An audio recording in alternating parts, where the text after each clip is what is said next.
So gender-based violence, as its name probably indicates, is violence that's directed against a person because of that person's gender, or violence that affects persons of a particular gender disproportionately.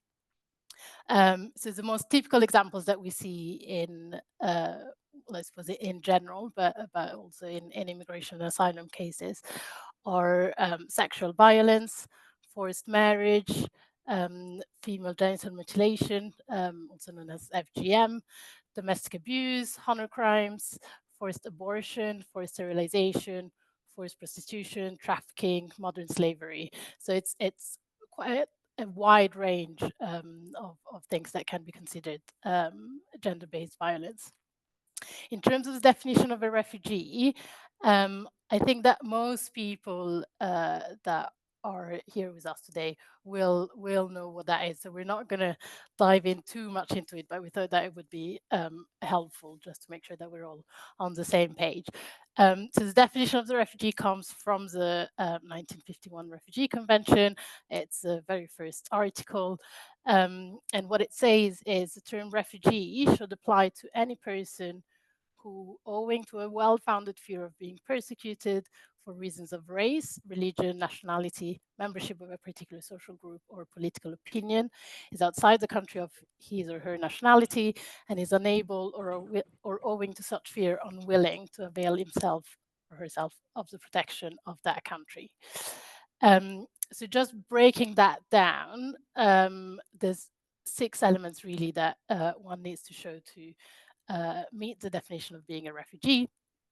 So the first one is being outside of their country of nationality, which in practice should really never be an issue for practitioner. Your clients will generally be in the UK. The second thing one needs to show is that they have a well-founded fear. We'll address that a little bit when we are talking about the standard of proof and credibility. So PRIYA will talk a little bit about that. They need to fear persecution. Now, persecution is defined in the Nationality and Borders Act 2002. And it's defined as something that's sufficiently serious by its nature and repetition as to constitute a serious violation of a basic human rights, or an accumulation of various measures, including a violation of human rights, which are sufficiently severe as to affect an individual's in a similar manner. Sometimes we just say it's serious harm. Again, we're not going to talk too much about this in this session, other than to say that really all of the examples that I gave previously in terms of what's accepted to be gender-based violence, so sexual violence, forced marriage, FGM, domestic abuse, all of the things are accepted to be to amount to persecution. So again, it shouldn't be too much of an issue in asylum claims that are made on this basis. Now, the last 3 elements of the definition are the ones that we are going to focus the most today, because they are the ones that can be a bit more problematic with asylum claims on the basis of gender-based violence. So there are convention reasons, state protection, and internal relocation. And we'll dive into those throughout the course. Hi, everyone. So I'm going to speak to you about the standard of proof and credibility. Now, to me, this is the most important issue to establish in a protection claim, because once this is dealt with, as you will see, particularly with the new structure of the Nationality and Borders Act, the rest of the questions are assessed on a lower standard. And the way in which the Home Office guidance is written is that those aspects that remain, so state protection and internal relocation, those are to be assessed on a standard of reasonable degree of likelihood.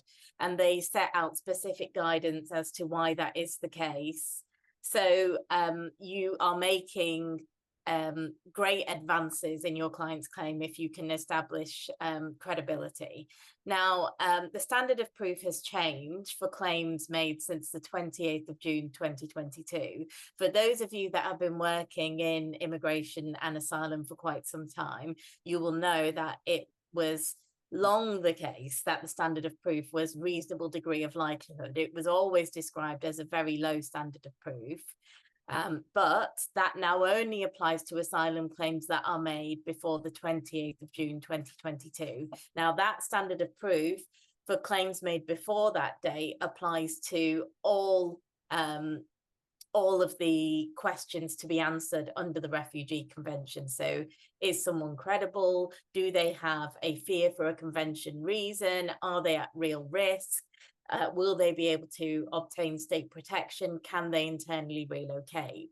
Now, as a result of Section 32 of the Nationality and Borders Act 2022, the standard of proof changes now for claims made after the 28th of June 2022 for different stages of the claim. So for the credibility, for showing that you have a well-founded fear for a convention reason, you are looking now at a standard of proof of balance of probabilities.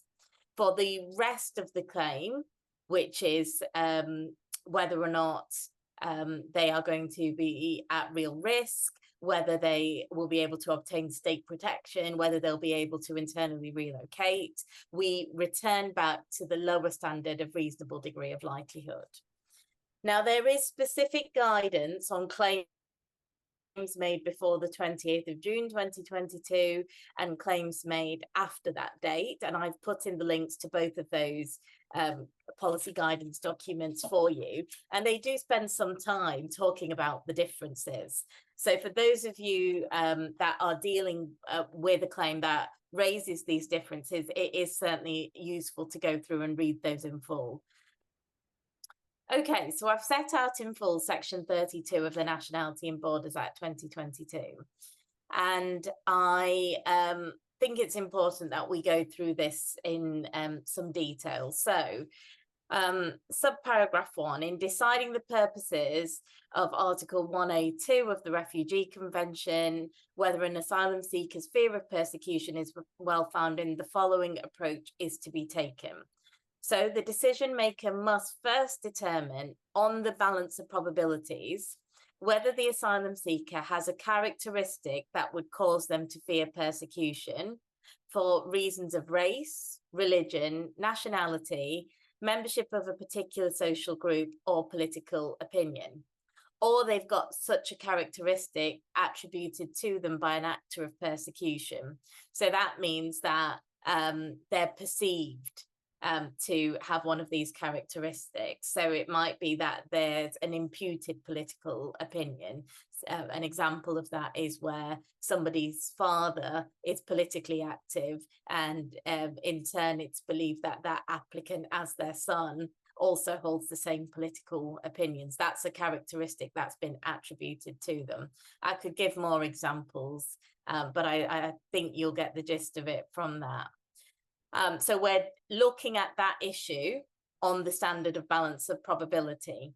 We're also looking at the next issue on the standard of balance of probability, and that is whether the asylum seeker does in fact fear such persecution in their country of nationality or their country of former habitual residence as a result of that characteristic. So ultimately, it is what they're saying, the truth on the standard of balance of probabilities.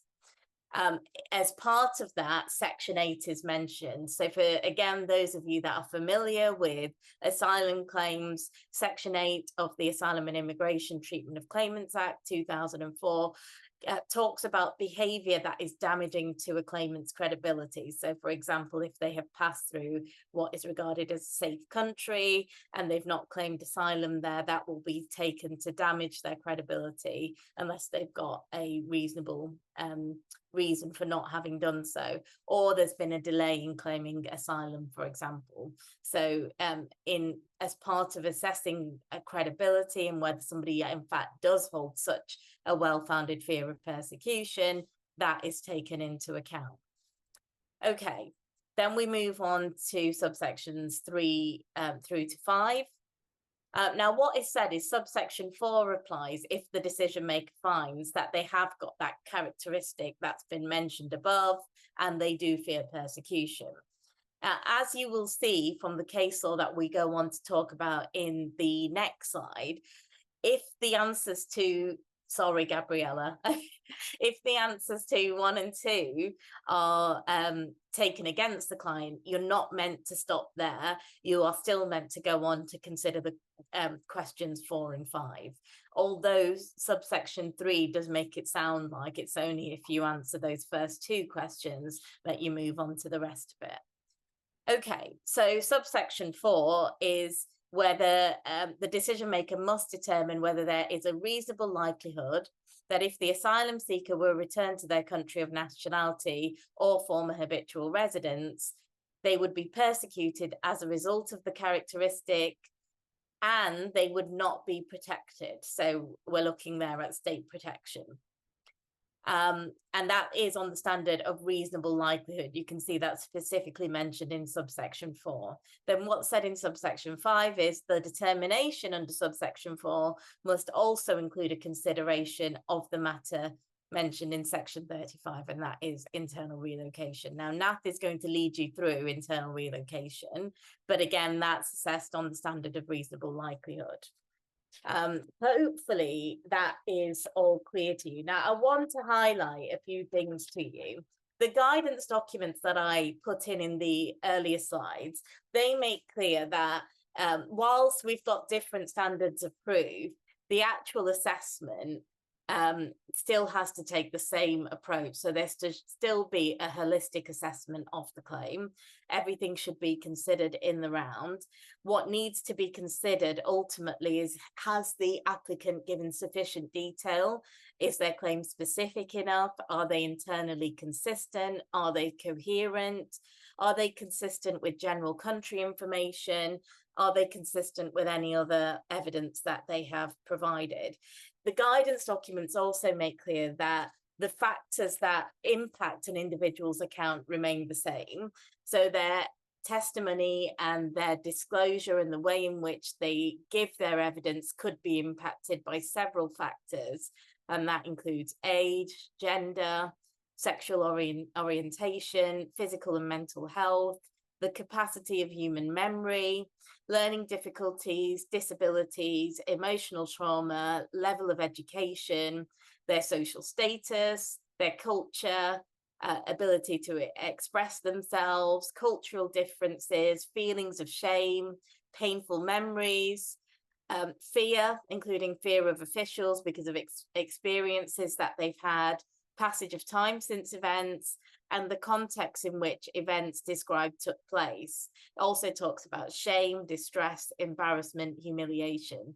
Now, these are issues that certainly arise in gender-based violence claims. So it's important to just keep in mind that there are these useful policy documents for you to refer to when you are making submissions in respect of credibility, particularly with the changing standard of proof. Now, in terms of the explanation that is provided for the different standards of proof, what is said in the guidance document is that the reason that the standard of proof is said to have changed in this way is because the gravity of potential consequences to a claimant if they are returned and they don't obtain state protection and they're not able to internally relocate are great. And so it's appropriate that the lower standard continues to apply to those aspects of the claims. What's also said is that it's very difficult to predict with a degree of certainty what's going to happen in the future. And that's why, again, it's appropriate to have the lower standard for risk, state protection, and internal relocation. It's said that there is more certainty in looking back to the past. So that's the explanation that's provided for this different approach that's taken for the first time, if anybody's interested in that. Okay. Now, I want to move on to the case that I mentioned, which is JCK. Thank you, Gabriella. Okay, so there has usefully been a decision of the upper tribunal which has tried to look at what this means in practice. And the case is hyperlinked, so you can go away and read it in full. There's a really useful paragraph that I'm going to go through with you, which is very useful for you to refer to in skeleton arguments or representations when you are thinking that this is going to become quite problematic in looking at the different issues. Okay, so what it says is that sections 31 to 36 of the Nationality and Borders Act 2022 apply to claims made after the 28th of June 2022. Just to be clear, because I have been asked this question, that also applies to fresh claims that are made after that date. Now, in an appeal to which this section 32 applies, this is the approach that is to be taken. Firstly, each of the questions in section 32 need to be answered expressly and sequentially. The first question is whether, on the balance of probabilities, there's a convention reason. In summary, so do they have a fear for a convention reason? Have they got a characteristic of race or particular social group or political opinion or imputed political opinion, for example? Question 2, whether on the balance of probabilities, they do in fact fear such persecution. So that's described as the subjective fear test. So are they telling the truth about what's happened to them on the standard of balance of probabilities? Questions 3 to 5, which are, is there going to be a real risk of harm? Will they be able to access state protection? Will they be able to internally relocate? Those are said to be matters of objective evaluation and they're to be determined on the lower standard of reasonable degree of likelihood. Now, the paragraph that is useful for you to refer to is paragraph 25. Now, what was said by Upper Tribunal Judge Bruce in this paragraph is that the proper approach is to answer every single question, and that it does require some intellectual exercise in doing so and discipline. There needs to always be a holistic view of the evidence, and it's not possible to evaluate subjective fear in many cases, and indeed even convention reasons, without having regard to the context in which the fear arises. So that means it is important to look at what's actually going on in the country and the background evidence. So what that will require, the Upper Tribunal said, is looking at background material twice over. Once in relation to whether or not they've got a convention reason and whether or not that subjective fear test is made, and they'll be looking at that evidence alongside all of the other evidence available on the standard of balance of probabilities. And then there will, of course, be a need to look at all of that material again in looking at whether or not somebody's going to be at risk, whether they'll be able to access state protection or internally relocate. But that will require the judge then switching to the different standard.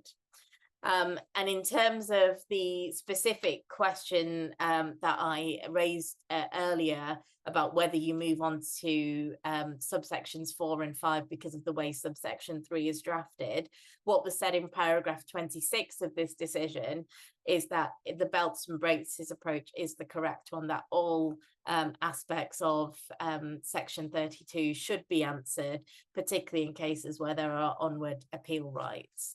Because ultimately there could be issues about whether or not the evidence has been looked at, and had it been looked at for the other issues, there might have been a different approach taken to the earlier on questions, particularly because of the need to perform this intellectual exercise.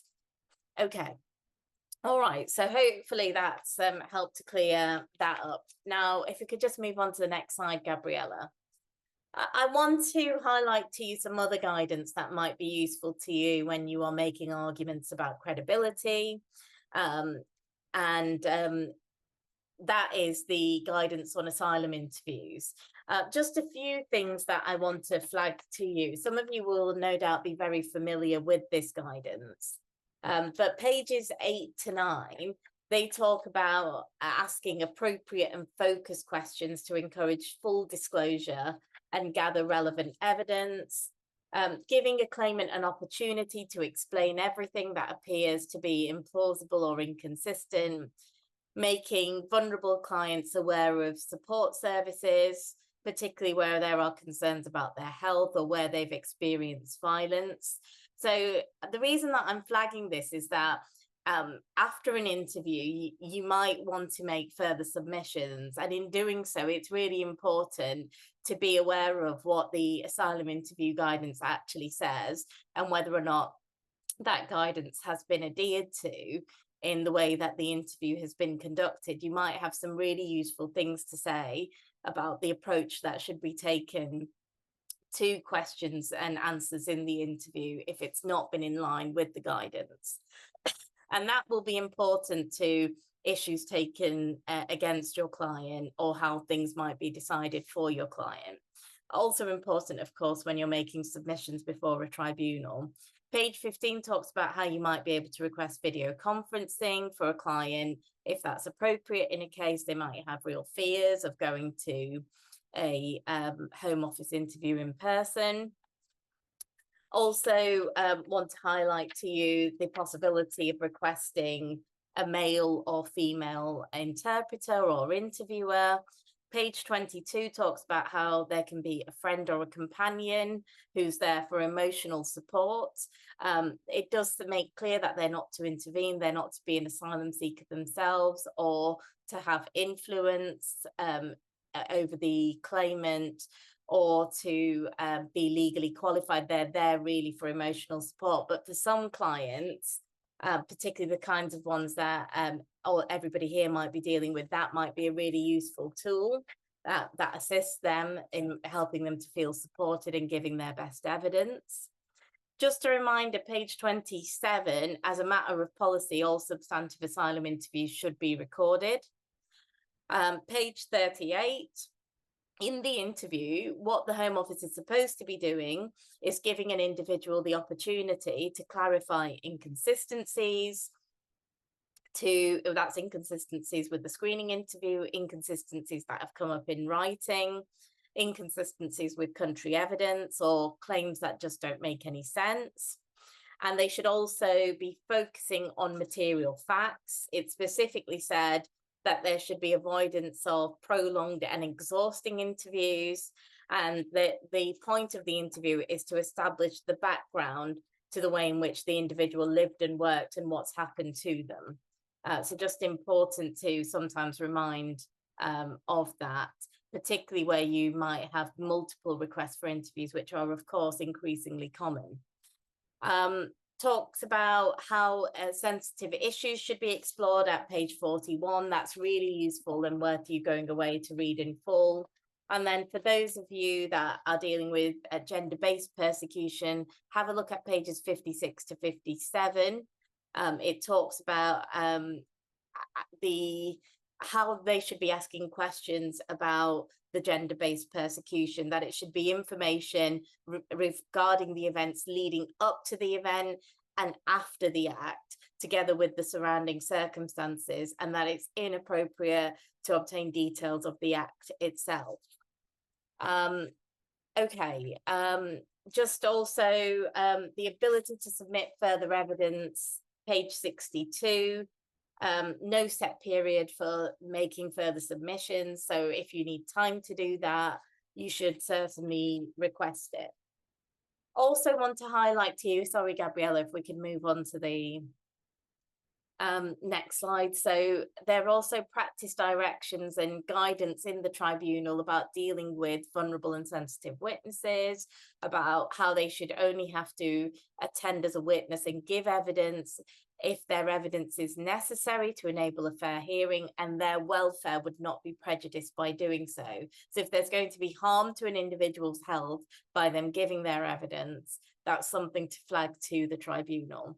And the practice direction, and in particular the guidance, set out how the giving of evidence for a vulnerable adult or sensitive witness is to be best facilitated. So open questioning, not aggressive cross-examination, making sure that there's the best conditions possible in the hearing room, that they're given adequate breaks, that the issues are narrowed as far as possible. So there's so many tools, basically, is what I'm trying to flag to you, that you can use to help clients that are so vulnerable, which they will be, where there's issues of gender-based persecution generally. Again, I think it's important to look at Section 33 in full. It's actually quite useful in my view, Section 33. So for the purposes of the Refugee Convention, the concept of race includes consideration of matters such as colour, descent, or membership of a particular ethnic group. And the concept of religion includes consideration of matters such as atheistic beliefs, theistic or non-theistic beliefs. Includes participation in formal worship in private or public, in alone or in community, or the abstention from such worship, and what that might do for the individual. And also other religious acts or expressions of views or forms of personal or communal conduct based on or mandated by any religious belief. So that might be particular dress, for example, or particular practices or eating habits, for example. The concept of nationality is not confined to citizenship or lack of citizenship, and may include consideration of matters such as membership of a group determined by its cultural, ethnic, or linguistic identity, common geographical or political origins, or its relationship with the population of another state. So you can see how that's quite a broad definition. And political opinion includes holding of an opinion, thought, or belief on a matter related to a potential actor of persecution and to its policies and methods, whether or not the person holding that opinion, thought, or belief has acted upon it. We'll return to that as I go through some cases, but again, that's quite broad too.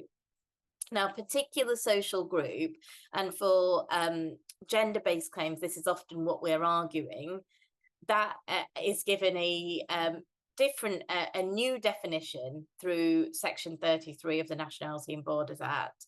And it said that it needs to meet both of the following conditions. So the first condition is that the group share an innate characteristic or a common background that cannot be changed, or a characteristic or belief that's so fundamental to identity or conscience that a person should not be forced to renounce it. Again, we'll look at that in a little bit of detail in a moment. And the second condition is that the group has a distinct identity in the relevant country because it's perceived as being different by surrounding society. Now, a particular social group may include a group based on a common characteristic of sexual orientation, but for these purposes, sexual orientation does not include acts that are criminal in any part of the United Kingdom. Okay, so let's just delve into particular social group, which is what many of us will be seeing in gender-based violence claims. So the policy that I've referred you to, the Asylum Policy Instruction on Claims after the 28th of June 2022, again, that's a really useful document. It sets out at length membership of a particular social group after NABA. So just to make clear, it does say that what constitutes a particular social group in one country might not in another. There needs to be consideration of country information in case law. Somebody might have more than one convention reason, and if they do, then you should advance all of them. The example is given of somebody who refuses to wear traditional clothing. That could be viewed by the state as a political opinion, as a political statement against the state. Religion, it could fall under that convention reason, in that their conduct is based on a religious conviction that's opposed to a state or a non-state actor that might act against them. Or it might be viewed as membership of particular social groups. So this is an individual who has transgressed social mores, and it might be that individuals who transgress social mores in that country have a characteristic or belief that's fundamental to their identity and conscience, and that the attitude to them is that they are perceived as being different by surrounding society. So they would fall into the definition of particular social group. Now, there's lots of different examples that are given of particularly social group. What is said is that a good starting point is to look at if there's any country guidance on the issue, or whether or not the Home Office Country Policy and Information Notes has taken a view on the position. It might be it's taken a positive view on it, and if it has, then that is the end of that matter, or if country guidance has taken a particular view on it.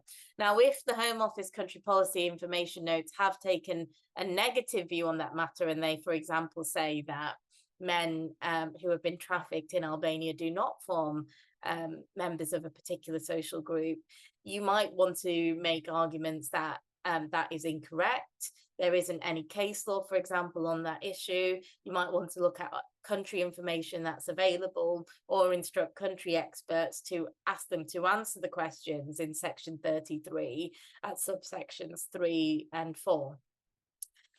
Based on their knowledge and experience of those matters.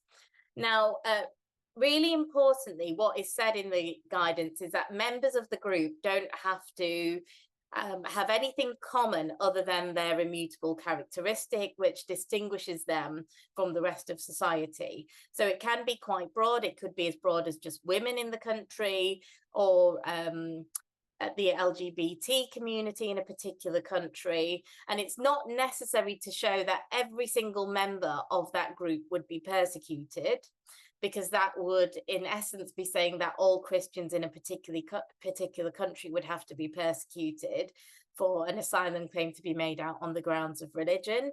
That's clearly not the case. What you need to show is that the group have a distinct identity within the relevant country that makes them be perceived as being different by surrounding society. So that's different. And the group can exist independently of the persecution. Persecution is not the only factor which defines the group, but of course, if they are persecuted, then that's going to make it easier for you to argue that they are viewed differently by society. Now, it talks about how attitudes might come from the state, but they may not come from the state as well. So an example is given from a case called Shah and Islam. Left-handed men, for example, are not a part of a particular social group, but if they were persecuted, they would no doubt quickly become recognizable in their society as a particular social group, because that would create public perception that they were a particular social group. However, Shah and Islam is in fact a case where women in Pakistan were considered to be members of a particular social group. And that was because they were discriminated against in respect to fundamental human rights. And the state did not protect them because they were perceived as not being entitled to the same human rights as men. And as a result of that, it was found that they did form a particular social group. Now, I'm going to give more examples through some authorities, but that's just to set some background for you. So, Gabriella, if we could move on to the next slide. Okay, so just some examples of cases that look at different convention reasons. So PS deals with Iran and Christianity, and how Christians may be at risk in Iran. The next one is an example of political opinion creating risk in Ethiopia. The third one is ethnic Eritreans being denied Ethiopian nationality. And then the fourth one is Kurdish people in Iran, how on that factor alone, they're not believed to be at real risk, but if they've also, for example, been politically active, then there would be a real risk to them. So it can be a combination of reasons. Okay. Now, I've already mentioned Shah and Islam and what that said. I also just want to mention to you Fauna. Now, that is a case where it was found that women who had not been circumcised in Sierra Leone formed members of a particular social group. on account of discrimination against them. But it does give really useful analysis of particular social group in general. Just some other examples: MD Ivory Coast. Again, women who fear FGM, forced marriage, domestic violence, the effects of adultery. They might form a particular social group for the purposes of the Refugee Convention. It depends on their cultural, social, tribal, and regional background, it was said. VM Kenya, women who fear FGM, if they belong to particular ethnic groups in Kenya, then they could form a particular social group. It's only particular ethnic groups that would view that woman in a different way. SK Liberia makes similar judgment in respect of women in Liberia. If we could move on to the next slide. TD and AD, trafficked women in Albania may well be members of a particular social group on that account alone. And HD makes a similar, gives a similar outcome in respect of women who've been trafficked from Nigeria. Indeed, it was accepted in that case by the Home Office that they did form members of a particular social group. BK India is a really old country guidance case in respect of what is referred to as fallen women from India forming a particular social group. Now, a woman in this case was said to have committed adultery, and on that basis, she was considered a fallen woman and to form part of a social group. What was considered was the part of India that she came from, and that social, cultural, and religious mores for women in her circumstances were such that she would be identifiable and viewed in a different way. Now, that remains good country guidance in respect of India. And indeed, there may be many circumstances in which you'll be able to argue that a woman has transgressed social mores. So it's certainly a case that's worth thinking about. And EH is a case I wanted to flag to you as well. Family members have long been recognised by the UNHCR as a socially cognisable group, and they can form members of a particular social group. I'm just going to end on the case of EMAP before I move on to my final slide. So EMAP says that where individuals fear major gangs in El Salvador, they will fear them generally for political reasons, in that they hold different political views to that gang. What is also said is that as the law stands at present, those fearing gang violence in El Salvador may be considered to be members of a particular social group where they can demonstrate they've got an innate characteristic or common background that they can't change, or a characteristic so fundamental to their identity or conscience that they shouldn't be forced to renounce it. So it might be that, you know, it's so important to them that they don't have those views and that they are against the group, that they form a member of a particular social group. So certainly a really interesting case for you to go away and consider if you're interested in looking at this issue some more. Okay, so my final slide, please, Gabriella. Okay, so DH, particular social group, mental health, Afghanistan, looked at whether or not individuals with a disability or mental ill health might qualify as members of a particular social group. It's a pre-NABA case. All of the cases that I've mentioned indeed are, but in practice, I'm not seeing a different approach being taken to those questions. And what was found is that a person with a disability or mental ill health may qualify as a member of a particular social group, either because they shared that innate characteristic or common background that can't be changed, that's their health, or because they may be perceived as being different by surrounding society. Now we have to show both elements of that test. The reality is that what you're going to have to look at is objective evidence. What the case says is has to be an assessment of whether or not the person living with that illness or disability is viewed as different by society. So you're looking for evidence of stigma, discrimination, ostracization in respect of their community, their family, in respect of employment, accommodation. And if you can gather country evidence that reads in that way, then it's likely you're going to be able to establish that they are members of a particular social group. Okay, all right. So hopefully that's been useful to you. And I'll pass back to Nath.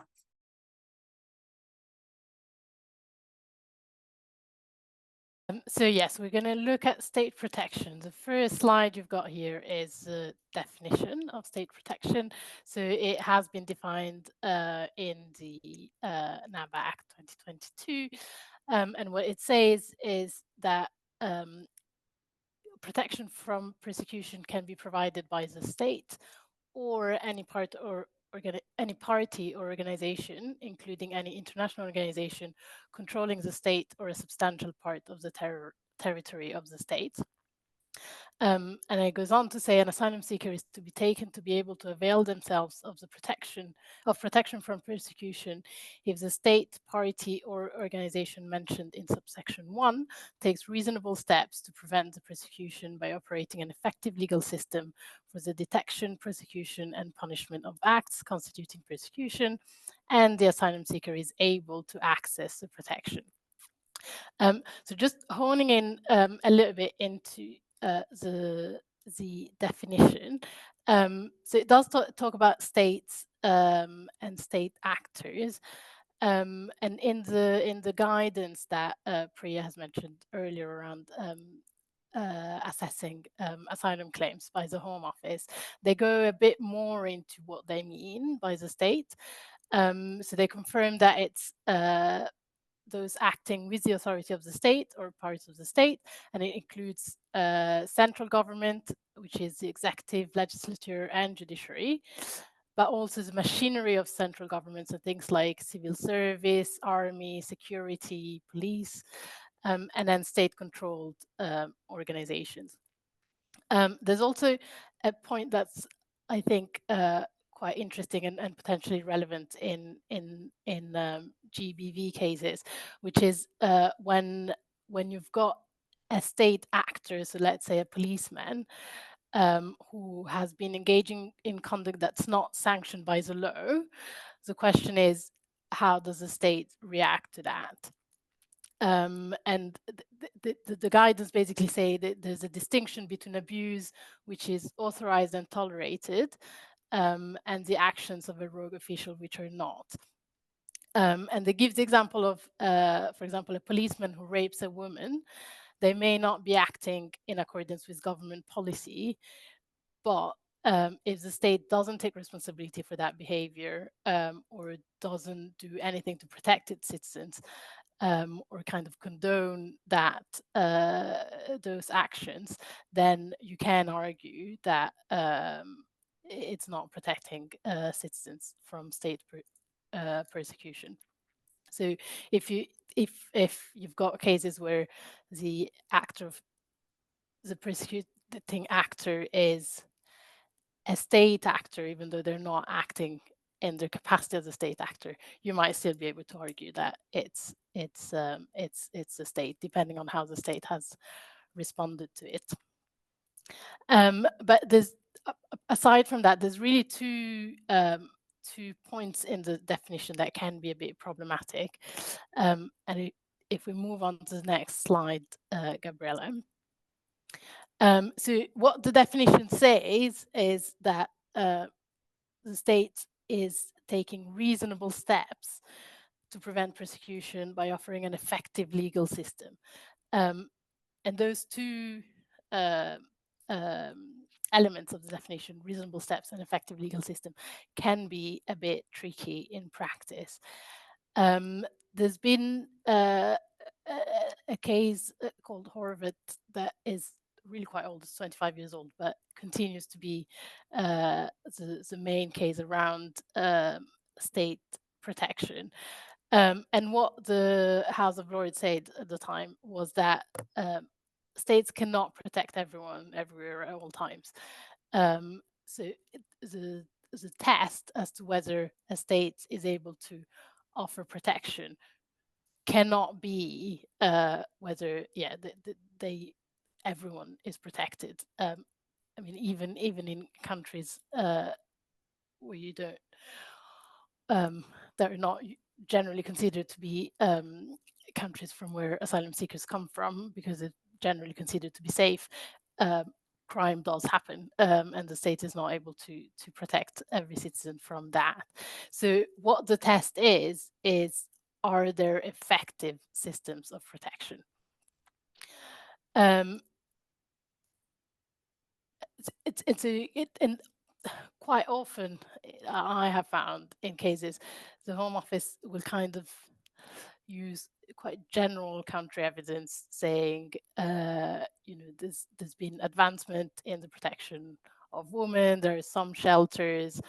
Um, there's a legislation that says that discrimination against women is no longer um, tolerable, and all things like this. And they use that to say there is sufficient state protection. Um, so it's quite important to have quite good evidence as to why that isn't the case in general or for your client. So it might be that yes, that is a low, but it's not how it operates in practice, or it might be the case that your client is in a particular vulnerable situation where they wouldn't be able to avail themselves of their protection, even though it, it it's theoretically there. Um, I think that's what I'll say about state protection. Unless, well, and move on to the guidance. So if we can move to the next section. So the guidance has quite a lot of it can be quite helpful.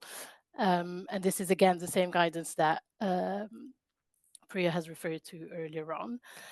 And what it says is women in particular may be subject to gender related abuse resulting from social customs or convention because there is no effective means of legal recourse to prevent, investigate, or punish such acts.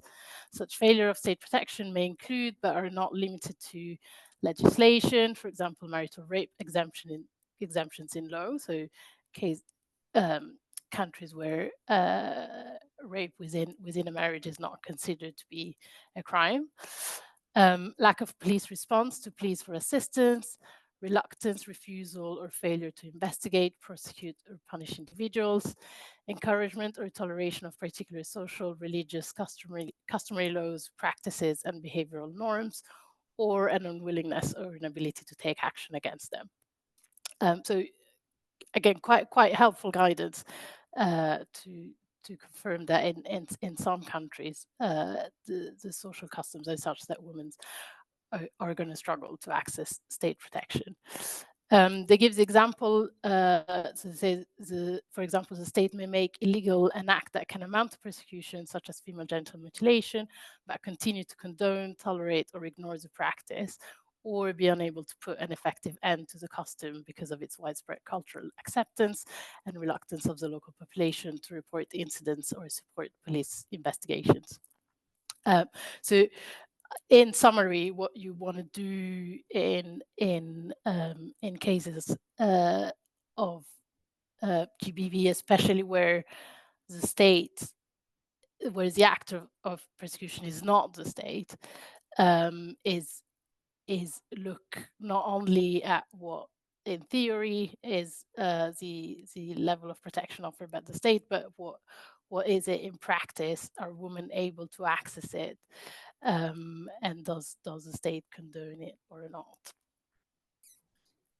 So internal education is the other element of the definition that can be quite problematic with GBV claims.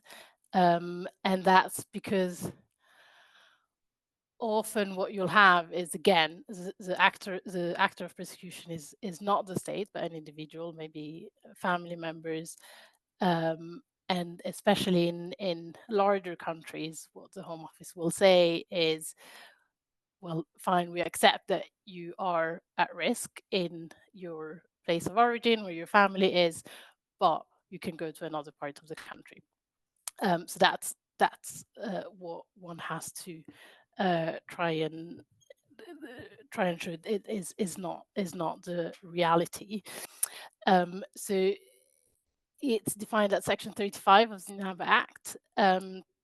And what it says is an asylum seeker is not to be taken to be a refugee for the purpose of the Refugee Convention if they would not have a well-founded fear of being persecuted in a part of the country of nationality, and they can reasonably be expected to travel to and remain in that part of the country.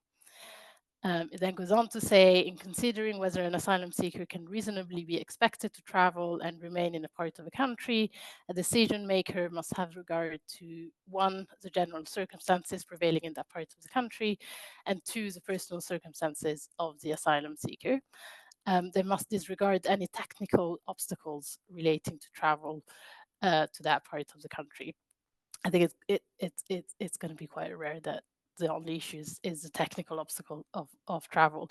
So what the definition is saying is, one, you need to be at risk everywhere in the country. And how you define that risk is can you reasonably be expected to travel and remain in that part of the country? And when looking at what that reasonableness is, they have to look at the general circumstances in that part of the country and the personal circumstances of the asylum seeker. So it's a very case specific element of the definition. And again, even when there might be country policy guidance that suggests that internal relocation is generally fine, it may very well be that because of the particularities of your client, internal relocation is not actually reasonable for them. If we can move on to the next slide. So I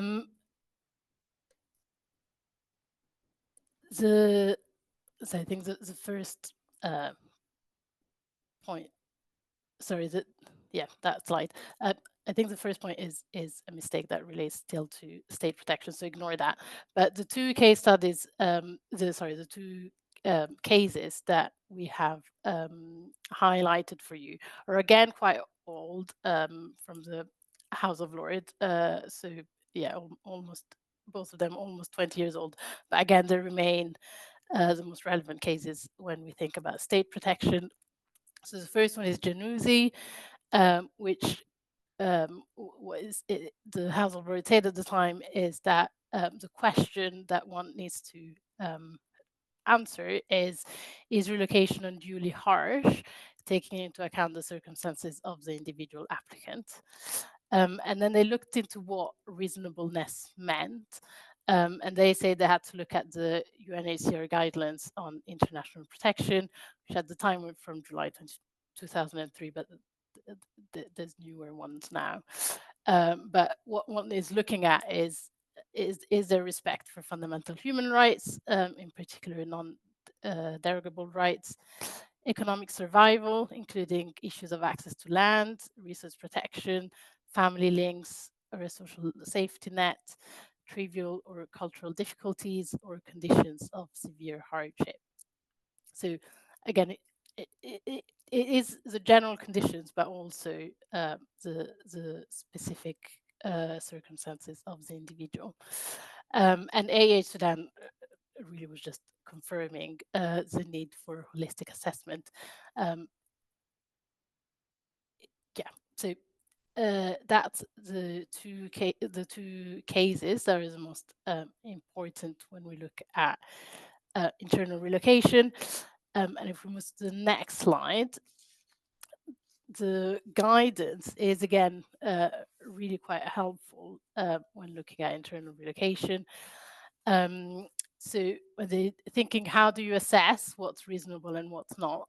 The guidance says that you need to take into account means and safety of travel and communication, cultural traditions, religious beliefs, ethnic or linguistic differences, health facilities, employment opportunities, supporting family or other ties, presence and ability of civil society to provide practical support to the claimant's physical and mental health, the availability of family support. So my advice, I suppose, would be whenever you have a case, is try and think about all of those things. If if um, if there isn't counter evidence available online or publicly, try and instruct an expert and ask all of those questions. The guidance goes on, if we move to the next slide, to also say in some countries, sorry, this is a part of the guide that deals specifically with women. So it says in some countries, financial, logistical, social, cultural, and other factors may mean that women face particular difficulties moving around or relocating. It gives examples of divorced women and married women, widows, single or lone parents, especially in countries where women are expected to have male protection. If women face discrimination in a possible place of relocation and are unable to work or obtain assistance from the authorities, it may be unreasonable to expect her to relocate.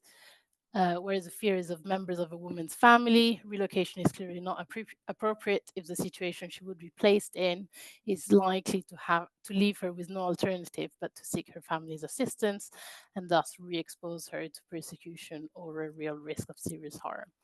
You must consider whether the claimant, if unaccompanied, would be able to safely access the proposed relocation area, obtain accommodation, and avail herself of the support that may be available there from civil society.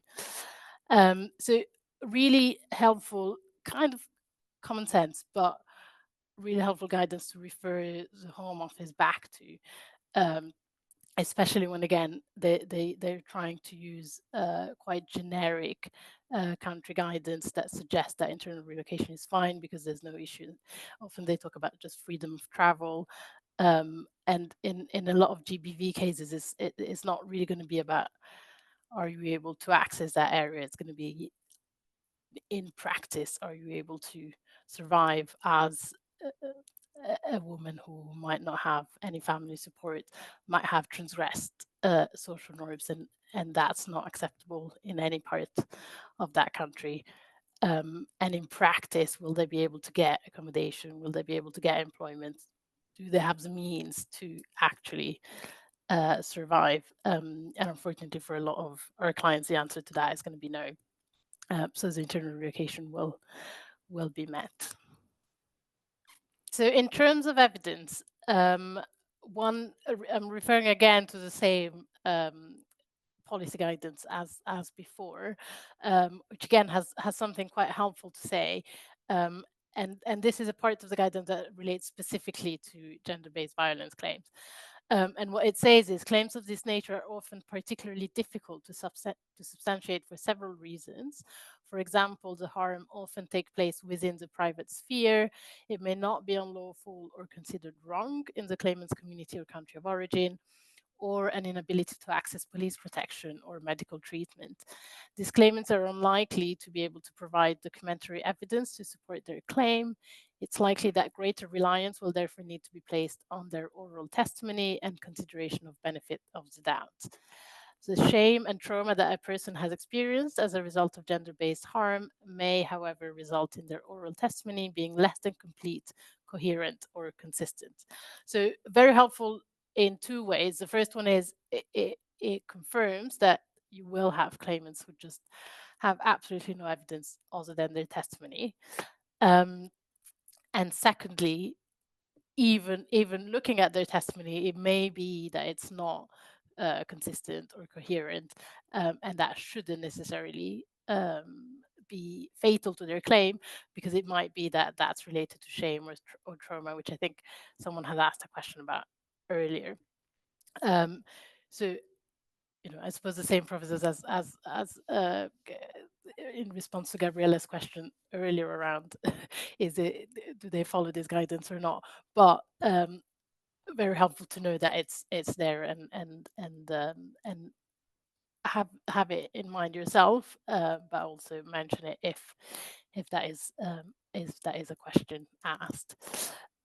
If we move on to the next slide, so that's just examples of evidence that you may want to think about when you're preparing a claim on the basis of gender-based violence.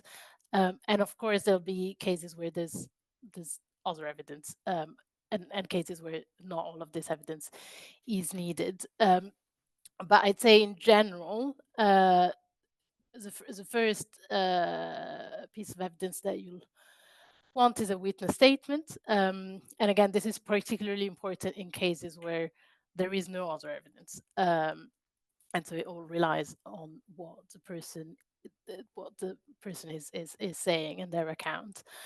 In terms of what you want to address in the statement, it's what happened to them or what they fear may happen if they return. Attempts to seek protection might not always be relevant, but if you have someone who has tried to go to the police and were turned down or sent back to the actor of persecution, which happens unfortunately quite a lot in countries where especially gender-based violence that happens in the family is considered to be a family matter, then that's really helpful to show that it's unlikely they'll get protection if they were sent back. You want the person to talk about who the persecutor is, and what their status is in their in their country of origin. So, for example, if you have someone who's fearing a family member, but they come from quite a well-off, well-connected family, it's likely that internal relocation or even state protection is going to be harder for them, because their family might have a wider reach and be able to find them um, more easily across the country, or because their family are so well connected that that person is not going to be able to access protection, because the authorities are not going to want to go against that family. And then you want to think about difficulties with internal relocation. So ask questions about, or ask the statement to address things around, their education, their level of education. Have they ever worked at all? Do they have childcare? Do they have children, and will they have issues with childcare? Do they have health issues, and all of that? So think through the points that we've highlighted before that are set out in the guidance, and does any of that need to be addressed? And of course, depending on the case, there'll be more things to add to the statement, but I'd say those things you definitely want to think about. Evidence from other professionals. So it might be that here in the UK, they've been able, or I guess quite rarely, but in their country of origin too, potentially, they've been able to access organizations that support gender-based violence victims, doctors, local authority, if they've had dealings with the local authority, and ask those professionals to provide letters of support. Protection orders. So if you are at risk of FGM or of forced marriage in the UK, for example, from a family member, it is possible to get in the family court an FGM protection order or a forced marriage protection order. And the Home Office guidance does specifically mention those, saying if those orders exist, it's a very good indication that that is a risk. Medical evidence. So medical evidence can be both, but physical and or mental health. So in terms of physical evidence, it might be that the person has suffered persecution, whether it's FGM or having been beaten up, for example, in the past, and they might have scars. Sorry, Gabrielle, I think you've mistakenly moved slide. Or they might have scars from beatings and things like this. So if you're able to get a medical legal report that assesses uh, those lesions and scars and comments on whether they're consistent with the person's account of what happened to them, what might happen more often is evidence of mental health. And really, there's two things that you want to think about when you're looking at evidence of mental health. One is, what is their mental health? So, like, do they suffer um, from any do they have any mental health diagnosis? So, depression, anxiety, PTSD, whatever it may be, and is that um, can the doctor uh, confirm that that is consistent with their account of what happened to them, and does there seem to be a link between what happened to them and their mental health? So that helps establishing their credibility about what happened to them. But also, it can assist in terms of they suffer from very poor mental health. You can ask the doctor to comment on their ability to give evidence, both give evidence in general, but also be able to give consistent evidence. And again, that can help with claimants who struggle with giving a coherent account. And lastly, mental health is also important in terms of thinking about one particular social group, as PRIYA said, poor mental having a mental health issue can in and of itself constitutes a particular social group, but also when you're thinking about internal relocation, for example, if someone suffers from poor mental health, that might be a further obstacle when thinking about would it be reasonable for them to relocate internally.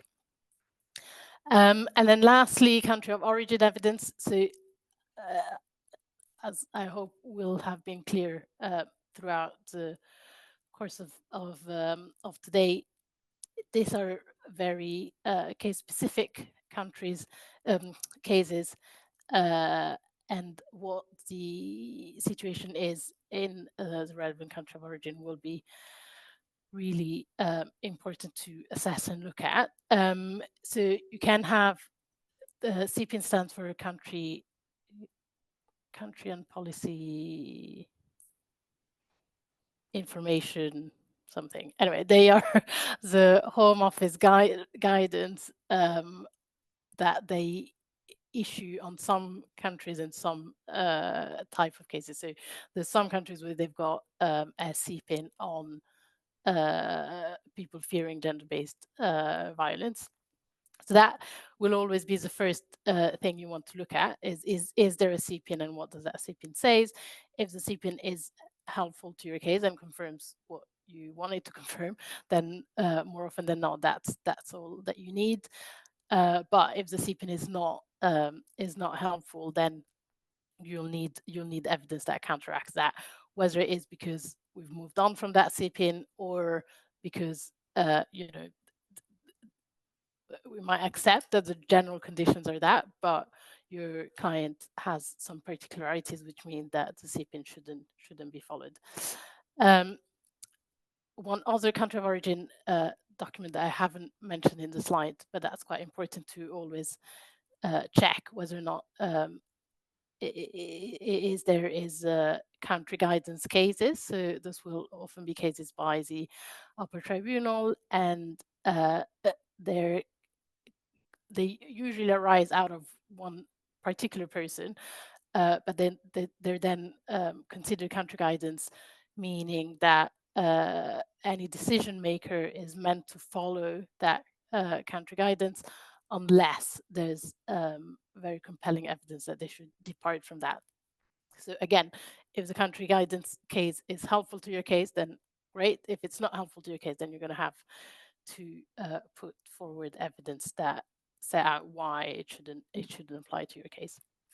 And then lastly, country expert report, which we've mentioned quite a lot today, and which will be most helpful when either you've got a CPN or a country guidance case that's not helpful, or you have no evidence at all, and therefore you need to get a country expert.